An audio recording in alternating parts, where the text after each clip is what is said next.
Here's an interesting bit.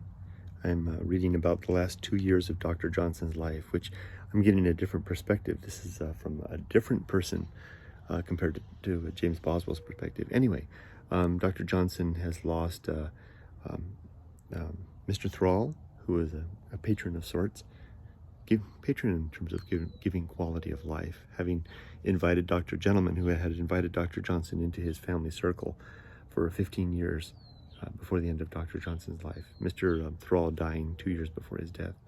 Then losing Lucy Porter, who was the daughter of his wife by her first husband, and then in short order another companion of his back in London. And the writer here, who knew Johnson to the end, describes that Johnson, if he wasn't engaging in conversation in social situations, here's what he says. He says, for many years, and Johnson was terribly afraid of death, terribly afraid of it. He says, for many years, when he was not disposed to enter into the conversation going forward, whoever sat near his chair might hear him repeating from Shakespeare. So imagine Dr. Johnson kind of uttering under low breath in a chair all alone, disengaged from the conversation. Here's the Shakespeare. Aye, but to die, and go we know not where, to lie in cold obstruction and to rot, this sensible warm motion to become a kneaded clod, and the delighted spirit to bathe in fiery floods.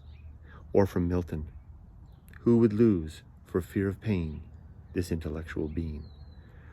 Interesting little bits of Dr. Johnson's thoughts as he approached the end of life, just 2 years from his death, racked by infirmities, tortured by the loss of his friends, and his never-ending fear of death. Though a very pious man, a very religious man, he nevertheless feared the judgment of God upon his life.